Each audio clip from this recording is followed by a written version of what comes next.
الحروب اللي بتحصل حوالينا، احب اقول لكم ان امبارح الجيش المصري عمل ملحمة تاريخية. امبارح الجيش المصري قدر ان هو يكسب النادي الاهلي 2-1 مع الرأفة. ده كمان الجيش ليه فرص كتير ضاعت ما تضيعش، ما شاء الله. يعني امبارح بيراميدز قدر ان هو يكسب البنك الاهلي ويأكد استمراره في المنافسه على اللقب.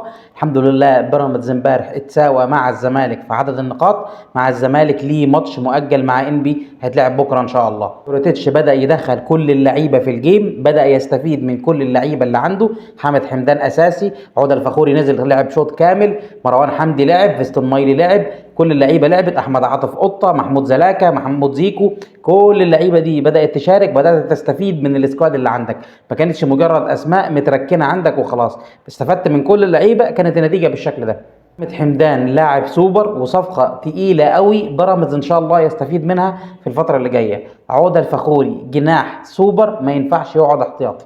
امبارح اللمسات اللي عملها عوده الفخوري كانت جميله جدا، وتبين قد ايه الولد ده ولد واعد جدا وما ينفعش يقعد احتياطي. لعيبه احمد الشناوي 10/10، اسامه جلال واحمد سامي الاثنين لحد ما كانوا مسيطرين وقافلين بشكل كويس، ويمكن بس كده كان في كام كوره كده هيربوا من احمد سامي، لكن اجمالا هم الاثنين كويسين، نديهم 9/10. محمد الشيبي بدا يرجع لمستواه وبدا يقسم مع زمايله ويوزع، وان كان في كوره كده ما اتصرفش فيها بشكل كويس، ضاعت واتحسبت علينا هجمه اللي هي ردت لزلاكا شاطها في الهوا دي، فالشيبي نديله 9/10. محمد حمدي ولد واعد جدا، ودليل على انه نجاح صفقات بيراميدز في يناير. محمد حمدي نديله 10/10. حامد حمدان 20/10، 1000/10. احمد عاطف قطه كان اداؤه كويس خالص، نديله 10/10.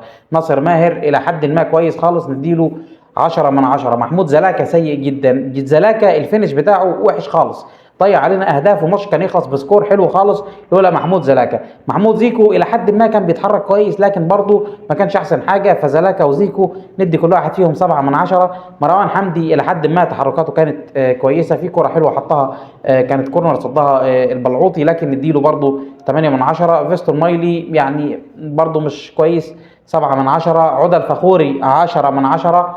احمد توفيق يعني يمكن ومحمود مرعي ما اخدوش فتره كبيره، لكن اجمالا الفريق كويس خالص ولهم كل التحيه. اخر اخبار الفريق سافر للمغرب ووصل الحمد لله بكل سلامه. الفريق وصل تقريبا كامل العدد باستثناء غياب وليد الكارتي للاصابه، واللي للاسف بنسبه كبيره مش هيلحق ماتشين الجيش الملكي في الذهاب والاياب، بالاضافه الى غياب محمد حمدي الكبير للاصابه ومحمد حمدي الصغير لعدم القيد افريقيا. ان شاء الله بيراميدز يرجع بنتيجه كويسه من المغرب.